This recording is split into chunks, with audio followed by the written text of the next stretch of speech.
Motor cycle থেকে মহিলা পড়ে গেছে, পিছনে ট্রাক এসে মাথা। ট্রাক তো রানিং এ পয়েন্টে সবসময়, মানে এখান থেকে শত শত গাড়ি প্রতি ঘন্টায় যায়।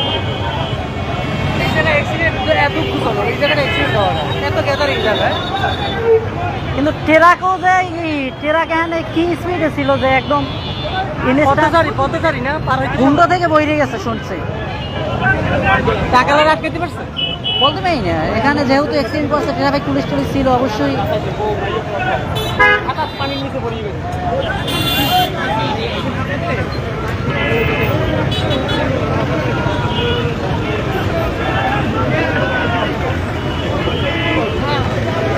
এর চেয়ে করুণ মৃত্যু আর হতে পারে না, যে কখনো বুঝতে পারিনি যে আমি পড়ে যাওয়ার সাথে সাথে আমার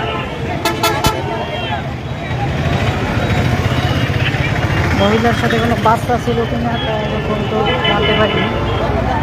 আল্লাহ বলতে জান্নাতুল ফেরদাউস দান করুক। তাই আমরা যারা মোটর সাইকেলে যাতায়াত করি তারা যেন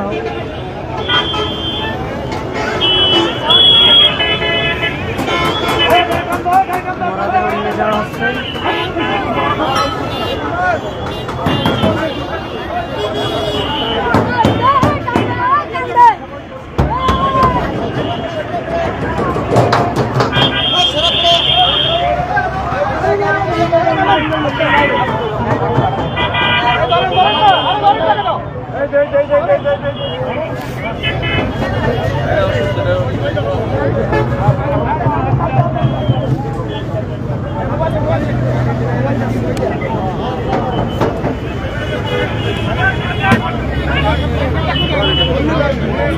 এই হচ্ছে সেই, এই হচ্ছে কি ড্রাইভার,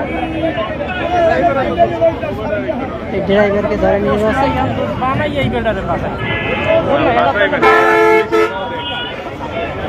এখন আপাতত ওই জায়গাটা নেওয়া লাগলো কাটাইয়া, এখান থেকে নেওয়া লাগবে না। জনগণ জনগণ আছে না, জনগণের কাছে বাঁচাইতে হবে। দোষ গাড়িওয়ালার নাই, এত সাধারণ পাবলিক বলবেন। একজন একটা কয় দিতে গাড়িওয়ালার দোষ দেখে মাইরে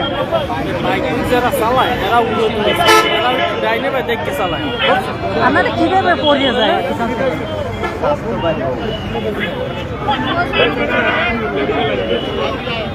মহিলার সাথে ছিল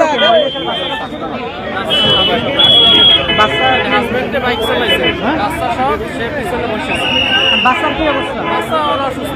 বাচ্চা সুস্থ আছে মহিলা পড়ে গেছে পিছন দিয়ে, তারপর ট্রাকের পিছনের পড়ে গেছে। পিছনের চাকায় তো কাইতে ট্রাকের ভিতরে ঢুকে গেছে।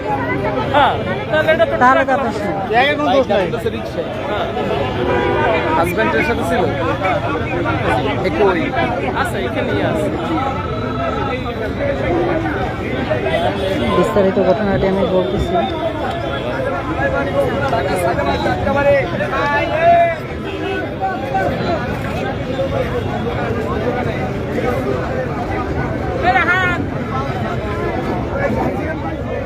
ঘটনা হচ্ছে নতুল্লাবাদ, যেখানে যে তিন মুখ আছে এখান থেকে তো প্রচণ্ড জ্যাম চলতে থাকে সবসময়। এখন মোটরসাইকেলের মোটরসাইকেলের ওই